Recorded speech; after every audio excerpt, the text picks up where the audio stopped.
Assalamualaikum warahmatullahi wabarakatuh. Waalaikumsalam warahmatullahi wabarakatuh. Kaifa halukum? Bikhair walhamdulillah ya ustazah. Anti ya ustazah. Bikhair walhamdulillah. Untuk lebih semangat lagi, jika ustazah bertanya kaifa halukum, nanti jawabnya bikhair walhamdulillah Allahu akbar. Jadi takbir ya. Paham tuh? Fahimna. Baik, kita coba. Kaifa halukum? Bikhair walhamdulillah Allahu akbar. Allahu akbar. Gimana, udah siap untuk memulai pembelajaran pada hari ini? Siap, ustazah. Tapi Ustazah lihat tempat duduknya masih belum rapi yang di belakang. Silakan dirapikan dulu, dan ini masih ada sampah. Jadi silakan dibuang dulu sampahnya ke tempatnya. Mumpung kita berjuang, kita kira-kira ada tempatnya.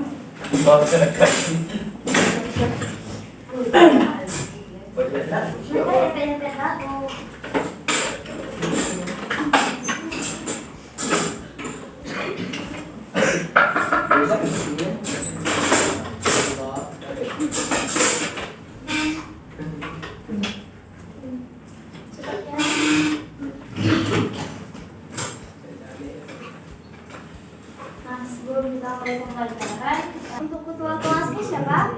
Saya Ya, silakan dipimpin doanya terlebih dahulu. Ista'id nabda bi qiraatil basmalah wal du'a. Bismillahirrahmanirrahim. Raditu billahi rabba wa bil islami dina wa bi muhammadin nabiyya wa rasulah wa bil qur'ani imama. Rabbana zidna ilman warzuqna fahman. Amin. Semoga dengan doa tadi pembelajaran kita pada hari ini dapat berjalan dengan lancar dari awal hingga akhir. Amin ya Rabbal alamin. Siapa yang nggak hadir pada hari ini? Siapa Hafi? Iqbal sama Pisa. Ada berapa orang? 3 orang ya? 4. Kalau Iqbal keterangannya apa? Ada Demam tak? demam. Dia di asrama atau pulang? Di asrama tak? Yang lainnya? Eza demam, sudah demam. Yang ada lagi? Apis. Sakit-sakit tak? Ya. Satu lagi siapa? Lakir tak? Sakit kenapa? Pulang. Tadi pagi hadir? Enggak. Enggak tak? Pulang kampung. Iya tak? Tapi untuk absensi kita cukupkan. Nah, sebelum kita memulai melanjutkan pembelajaran pada hari ini, Ustazah akan mereview materi minggu lalu. Ada yang masih ingat materi kita minggu lalu itu tentang apa? Tentang Kalau ada yang ingat, silakan tunjuk tangan. Ada siapa yang masih ingat? Ya, Kerajaan Islam di Indonesia sudah. Kerajaan Islam di Indonesia. Nah, siapa yang mampu menjelaskan apa aja nama-nama kerajaan yang ada di Indonesia? Silakan, ada yang mau? Silakan tunjuk tangan. Ayo, siapa? Ada belajar semalam? Aduh, susah. Ada. Ayo, coba Zali. Ada di daerah mana aja? Kerajaan Islam yang ada di Indonesia. Kemarin kita udah belajar yang ada di Sumatera, di Jawa, Sulawesi, dan Maluku. Bisa tadi? Enggak. Kenapa enggak? Kemarin ada belajar? Enggak. Siapa yang bisa? Ayo kita coba. Siapa yang bisa? Yang bisa? Ya, silakan Vivi. Kerajaan Islam di Sumatera.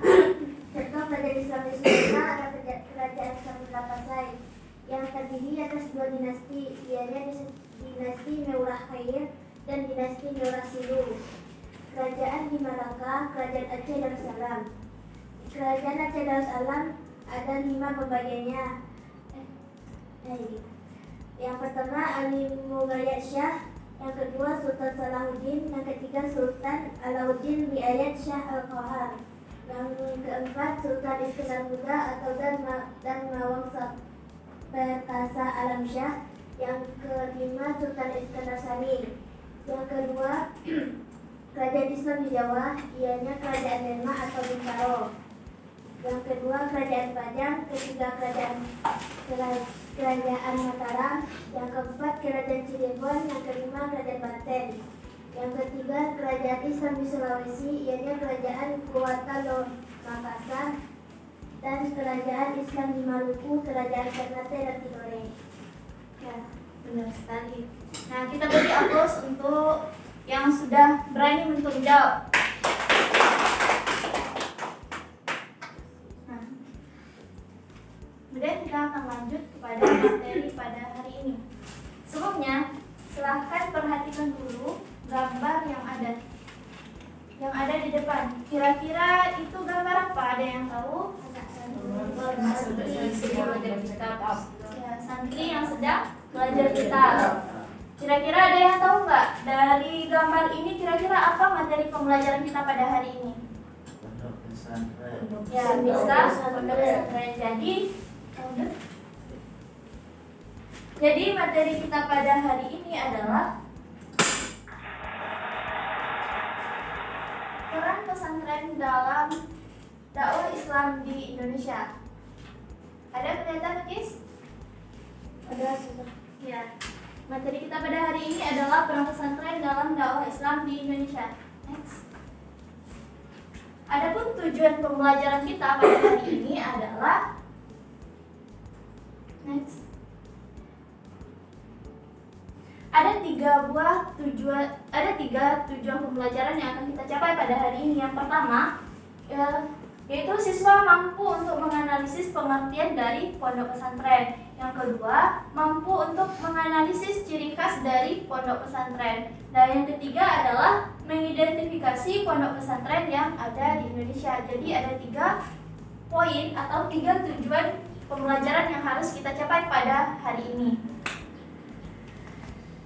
Gimana, udah siap untuk mulai pembelajarannya? Atau kita perlu ice breaking terlebih dahulu?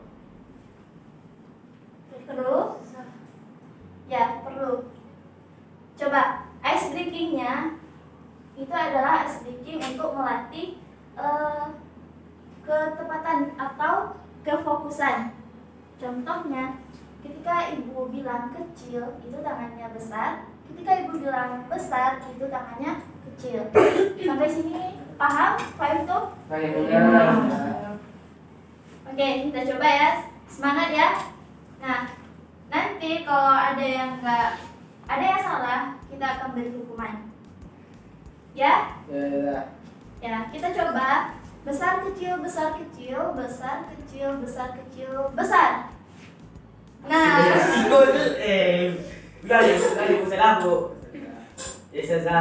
ya. Kita ulang. Oke, itu dimaafkan ya. Dah, fokus lagi, fokus. Nah, kalau nggak fokus nanti kita ada hukumannya bagi yang salah.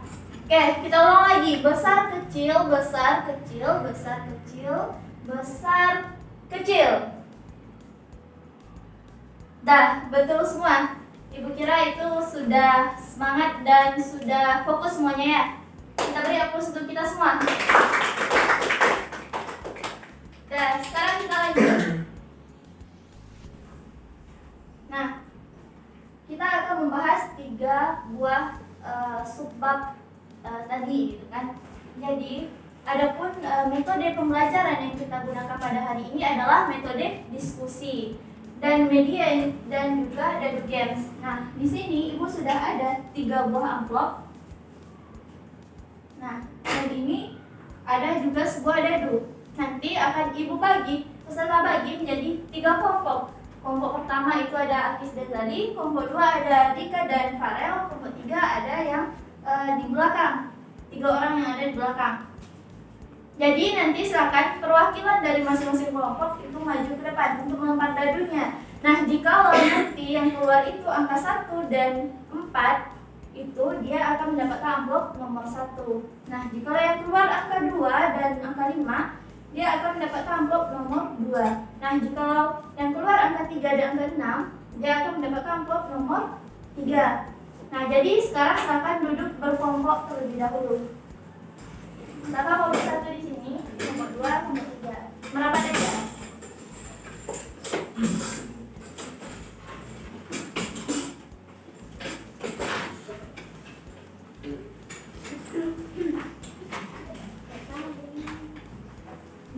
Nah, sekarang selanjutnya silakan masing-masing kelompok perwakilan dari kelompoknya untuk maju ke depan. Nah, untuk informasi juga di dalam amplop ini sudah ada pertanyaan yang akan didiskusikan oleh kelompoknya. Paham tuh? Fahimna. Nah, sekarang silakan maju satu orang per kelompok. Kita mulai dulu dari kelompok 1. Silakan di sini kita lempar dulu dadunya. Di sini aja. Angka berapa, Kis? 6 sudah. 6. Kalau kata instruksi Ustazah tadi, kalau angka 6 itu dapat amplop nomor berapa? 3. Ya, 3. Silakan dibawa ke kelompoknya. Ada 2. Silakan kelompok 2. Orang 3. Perwakilan dari kelompok 2.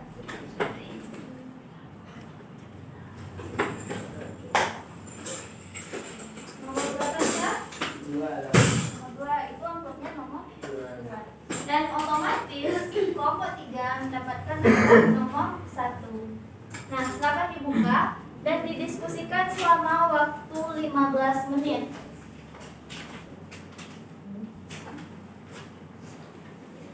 Kelompok 2 ada yang teragui? Tidak, Ustazah. Tidak. Udah dibaca apa instruksinya? Instruksi soalnya udah? Tidak, Ustazah. Silakan diskusi. Kalau berdiskusi semuanya ikut untuk aktif dalam diskusinya.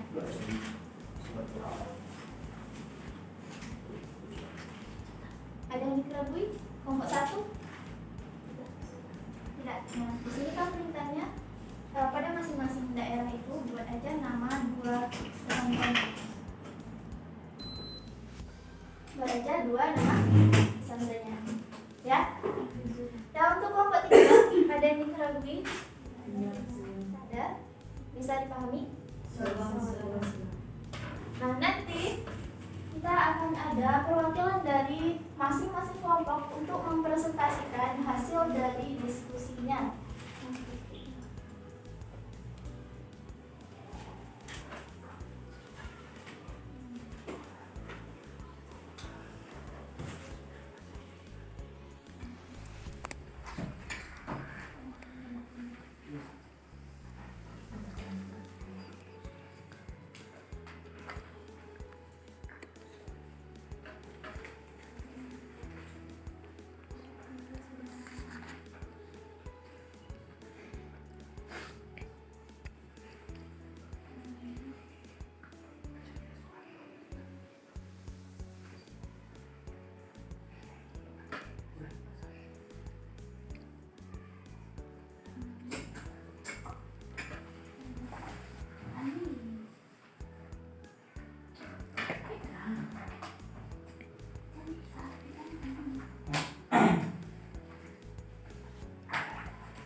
Karena kelompok 1 ada yang dikerabui. Kalau ada yang dikerabui, silakan langsung tanya ke Ustazah ya.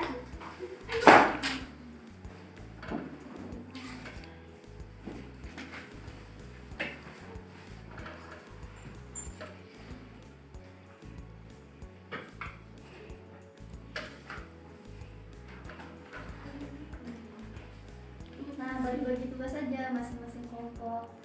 Ada yang mencatat, ada yang mencari satu ya. Kelompok 3 yang mana? Udah? Udah. Ada di bawah buku kemarin. Ada. Itu lengkap di sana kemarin kan. Dan juga silakan tunjukkan mana perwakilan dari kelompoknya yang akan maju untuk presentasi. Kamu ngapain? Ya, waktu untuk diskusi kita tinggal 5 menit lagi.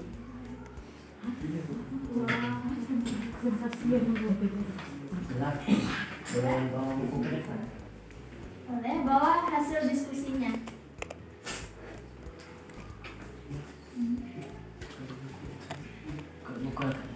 Buka KS-nya.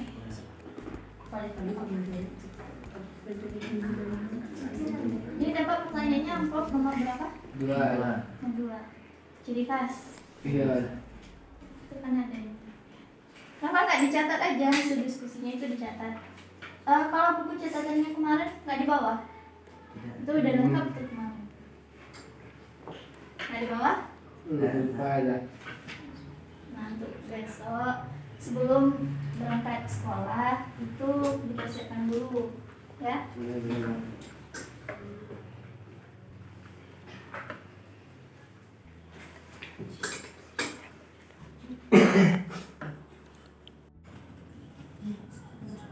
Gimana kelompok 2 udah selesai?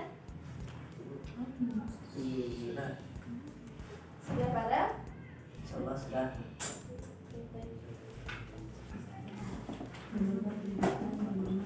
Sudah kelompok 1 masih progres.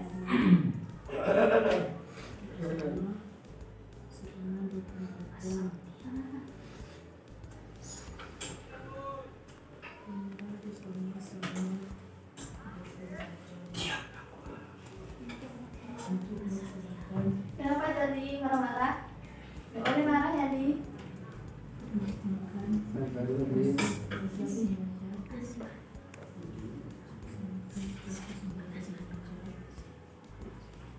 Silakan disegerakan.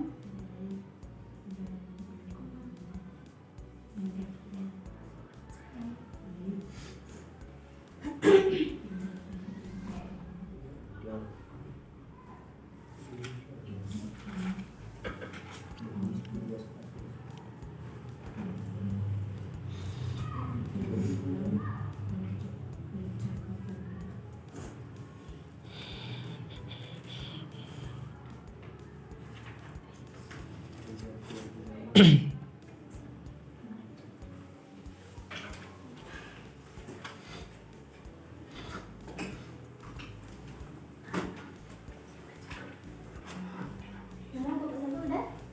Bu. Kelompok 2? Sudah. Kelompok 3?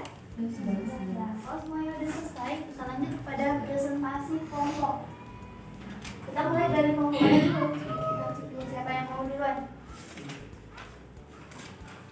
Oke, kita mulai dari kelompok 3. Silakan maju ke depan. Silakan perwakilannya untuk maju ke depan. Nah, dan yang lain itu silakan menyimak apa yang dipresentasikan oleh temannya.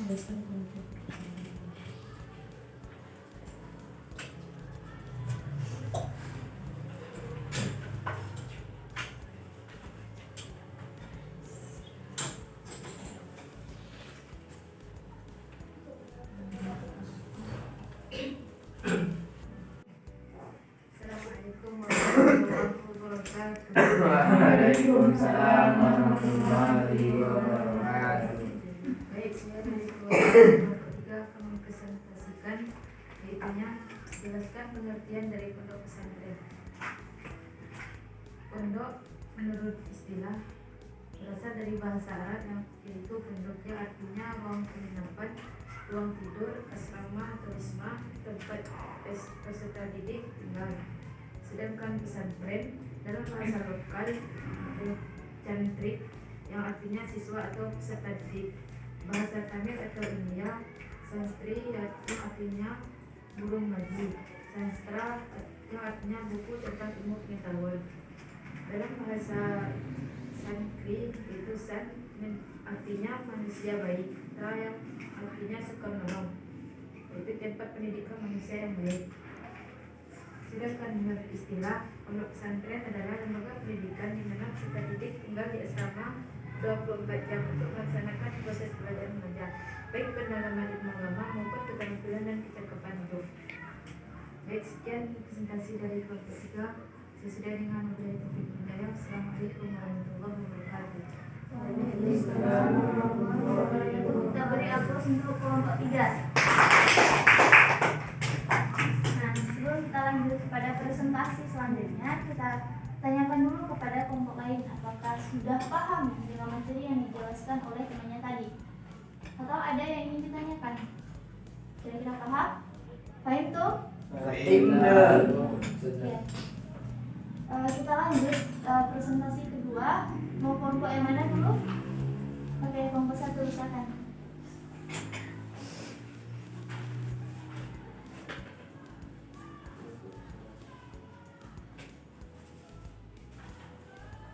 Assalamualaikum warahmatullahi wabarakatuh. Waalaikumsalam. Baiklah, kami dari kelompok 1 akan mempresentasikan hasil diskusi kami, yaitunya sebutkan 2 pondok pesantren di wilayah Sumatera, Jawa, Kalimantan, Sulawesi beserta pendirinya. Untuk di wilayah Pulau Jawa, pondok pesantren yang termasuk antara lainnya yaitu Pondok Pesantren Tegal Sari. Pendirinya adalah Kiai Ageng Hasan Basari. Kemudian Pondok Pesantren Tremas, pendirinya adalah Kiai Haji Abdul Manan. Kemudian yang kedua di Pulau Sumatera, pesantren yang termasuk antara lain Pondok Pesantren Subuh Salam. Pendirinya Haji Fahrudin Arjun Lubis. Kemudian Pondok Pesantren Sumatera Tawalib, pendirinya Syekh Ibrahim Musa. Kemudian yang keempat di Kalimantan, pondok pesantrennya yaitu Pondok Pesantren Darussalam. Pendirinya adalah Kiai Haji Jamaluddin. Kemudian Pondok Pesantren Rasyidin Khalidiyah atau disingkat dengan HK. Pendirinya adalah Tuan Guru Kiai Haji Abdul Rashid.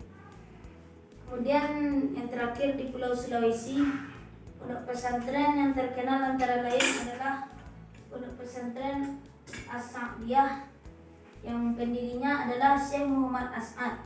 Kemudian Pondok Pesantren Al-Khairat yang pendirinya adalah Habib Idrus bin Salim Al-Jufri. Sekian presentasi dari saya. Saya sudahi dengan Assalamualaikum warahmatullahi wabarakatuh. Waalaikumsalam warahmatullahi Kita berikan hapus untuk kelompok 1. Nah, untuk materi kelompok 1 yaitu berkenaan dengan persebaran pesantren yang ada di Indonesia. Nah, untuk itu ada yang dikeragui atau sudah paham dengan apa yang dijelaskan oleh temannya tadi? Sudah. Paham tuh? Waalaikumsalam. Nah, baik, sekarang kita lanjut kepada presentasi terakhir dari kelompok 2. Silakan perwakilan dari kelompok 2.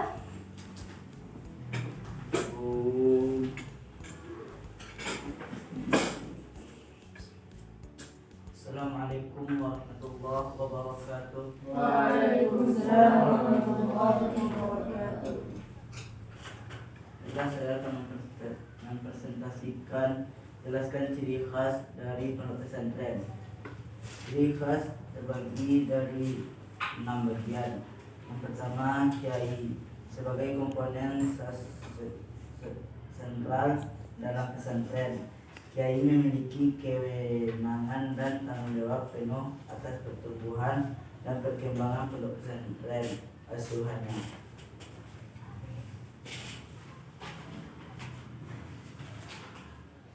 Kedua, santri peserta didik atau anak dalam keadaan berkembang dalam pendidikan di pondok pesantren. Santri menurut tradisi pesantren dalam diklasifikasikan menjadi 2 macam. Yang pertama, santri mukim, yaitu santri yang berasal dari daerah yang jauh dan menetap dalam pondok pesantren. Yang kedua, santri kalong, yakni santri yang berasal dari daerah sekitar pesantren dan tak menetap dalam pesantren. Mereka pulang ke rumah masing-masing setiap selesai mengikuti suatu pelajaran di pesantren. Yang ketiga, masjid atau musala sebagai sarana tempat ibadah dan pusat kegiatan dalam pondok pesantren. Masjid tidak dapat dipisahkan dari proses pendidikan sejak masa Nabi. Muhammad SAW menyebarkan ajaran Islam. Yang keempat, pondok atau asrama. Sebagai tempat tinggal para santri, pondok pada dasarnya berfungsi untuk menampung santri yang datang dari daerah jauh. Yang kelima, kitab kuning merupakan materi pokok dalam kurikulum pendidikan pesantren. Meski pesantren di masa sekarang sudah memasuki mata pelajaran umum ke dalam kurikulum, pengajaran kitab ini tetap dipertahankan. Yang keenam, metode pengajaran sorongan, bandongan, dan al-ijazah serta model pembelajaran tawikiku atau pola pelajaran di mana santri bisa mengetahui makna, pendudukan, dan fungsi masing-masing kalimat. Inilah hanya sekian yang dapat saya sampaikan. Assalamualaikum warahmatullahi wabarakatuh. Kita beri aplaus pada kelompok 2. Nah, untuk kelompok 2 tadi sudah membahas mengenai ciri khas dari pesantren. Ada 6 ciri khas dari pesantren. Nah, untuk materi ini apakah ada yang dikeragui atau ada pertanyaan? Ya, silakan Kalis. Apa perbedaan sorongan dan bandongan? Ya, itu masuknya ke metode pembelajaran ya. Nah, pertanyaan dari Kalis itu dari kelompok 3 ya. Nah, kelompok 3 menanyakan apa sih perbedaan dari metode pembelajaran sorongan dan bandongan. Nah, untuk menjawabnya kita tanyakan dulu kepada kelompok 2 apakah mampu untuk menjawab atau kita jawab bersama? Jawab bersama Ibu. Ya, oke. Kita jawab bersama. Nah, untuk itu untuk memperjelas perbedaan dari metode pengajaran sorongan dan bandongan, mari kita saksikan video berikut.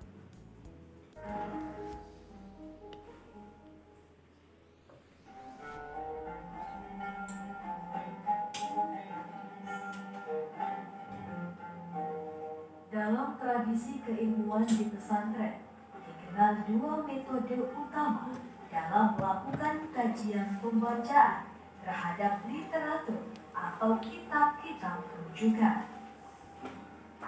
Tradisi ini sudah berjalan ratusan tahun dan hingga saat ini masih tetap dipertahankan.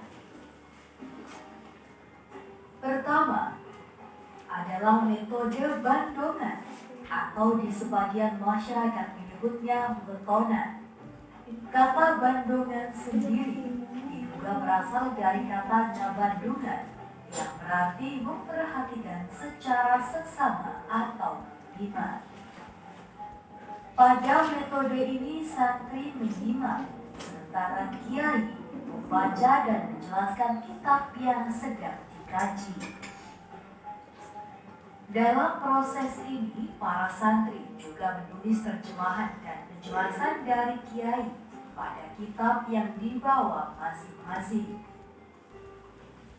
Pada metode bandongan, dimungkinkan diikuti oleh santri dalam jumlah banyak karena sifatnya seperti kuliah umum. Metode bandongan biasanya dilakukan pada waktu tertentu dengan mengkaji kitab tertentu. Penentuan waktu yang rutin tersebut biasanya dilakukan pada weton tertentu sehingga masyarakat juga mengenalnya sebagai pengajian wetonan. Metode kedua adalah sorogan yang berasal dari kata sorok atau menyodorkan. Pada metode ini, santri menghadap satu persatu kepada kiai, membacakan kitab tertentu, sementara kiai menyimak, memeriksa dan mengoreksi bacaan santri. Tidak seperti bandongan, sorogan lebih interaktif, memungkinkan kiai menilai kemampuan santri dalam membaca, menerjemah, dan memahami kitab yang sedang dikaji. Metode sorogan juga bisa diikuti oleh banyak santri, tetapi proses pembacaannya dilakukan oleh satu persatu santri menghadap kiai langsung. Dalam metode sorogan, santri memiliki posisi dan peran yang aktif. Demikianlah tradisi keilmuan di pesantren yang sudah berlangsung sejak lama, yang melatih dan membiasakan para santri aktif mengkaji kitab referensi ulama salaf dengan berbagai metode. Meski mereka sudah tidak nyantri di pondok pesantren, tradisi metode kajian ini tetap masih dipraktekkan di tempat lain.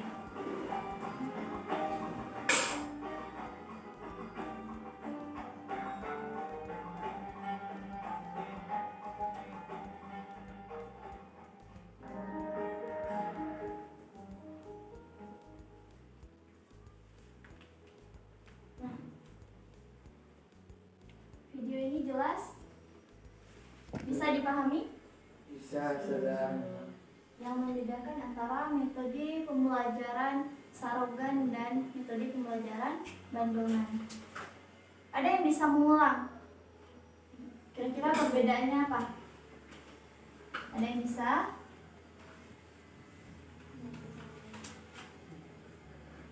Silakan yang mau coba, silakan. Sudah lah. Ya, silakan coba kelompok 2.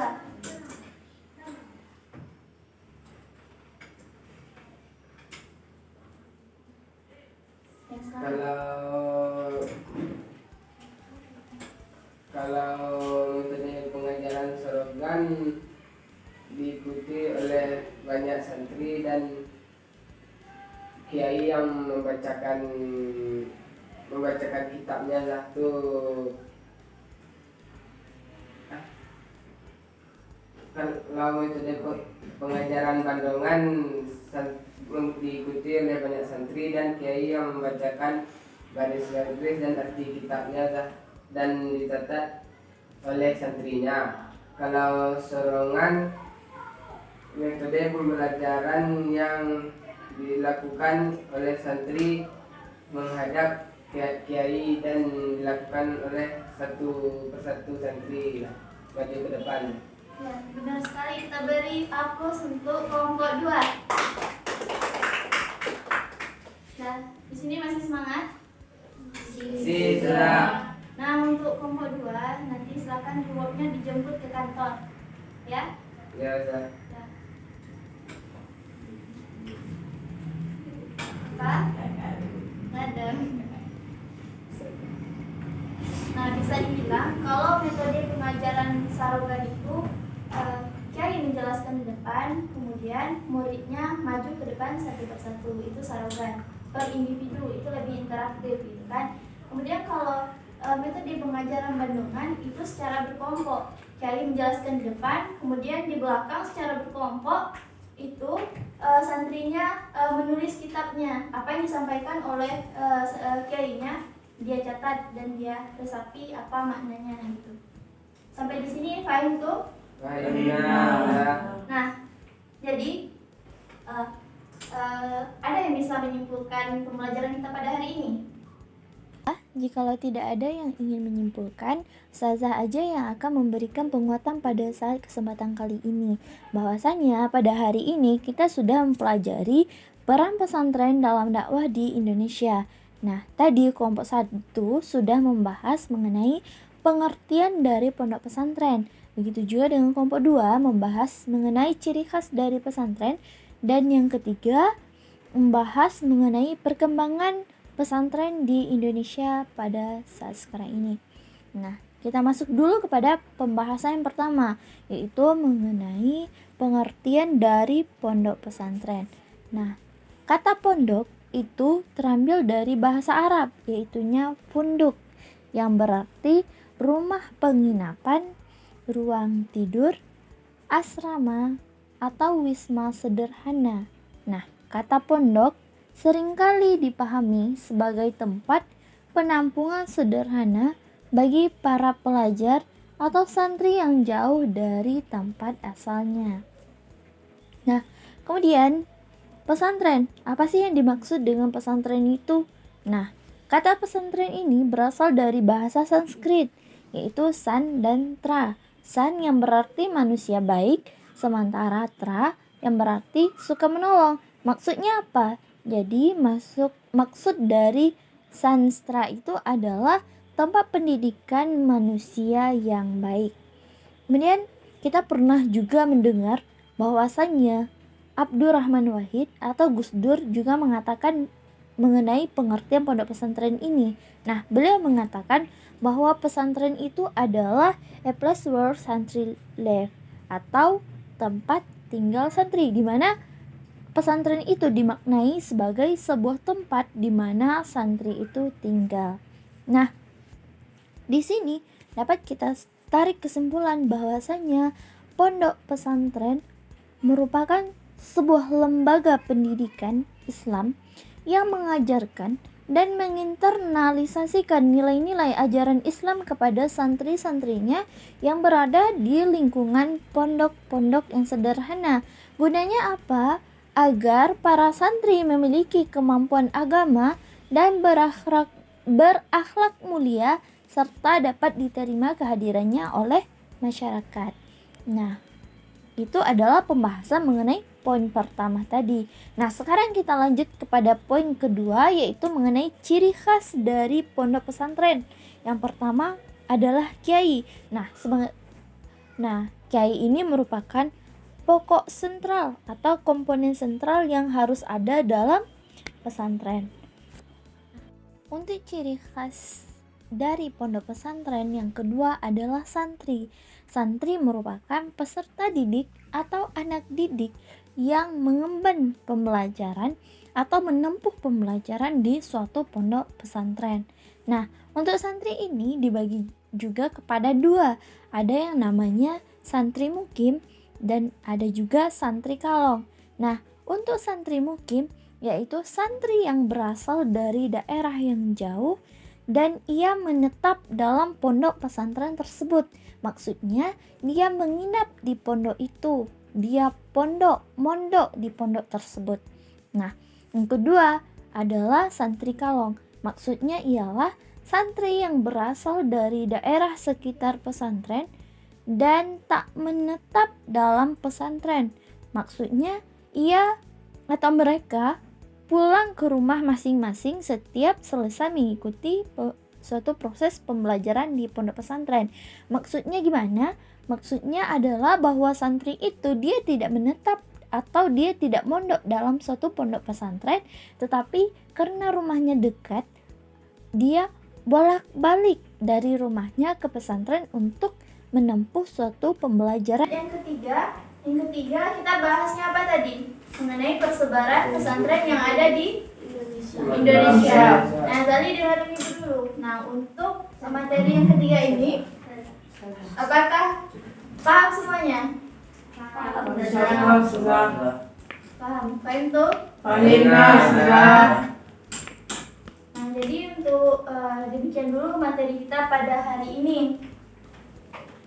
Ya, semoga pembelajaran kita dapat bermanfaat hendaknya. Dan jangan lupa untuk minggu besok kita ada tugas. Tugasnya buat mind map mengenai pembelajaran kita pada hari ini. Tahu? Katanya Bu, mind map itu ada Bu. Mind map itu atau mind mapping bisa juga disebut dengan peta konsep. Peta konsep. Makalah. Bukan makalah. Peta konsep, poin-poinnya aja yang ditulis. Ya? Benar? Zali udah paham? Mind mapping itu Zali udah paham? Apa itu mind mapping? Min, kurang. Bukan min, M-I-N-D. Min. Mind mapping. Jadi tugasnya itu bikin mind mapping di kertas HVS. Digambar. Apa? Digambar. Ya, digambar. Boleh sekreatif mungkin. Lebih kreatif itu nilainya nanti akan lebih tinggi lagi. Ya, paham tuh? Baik, kita ulangi lagi dengan mengucapkan hamdalah. Alhamdulillahirabbil alamin. Sudah warahmatullahi wabarakatuh. Waalaikumsalam warahmatullahi wabarakatuh.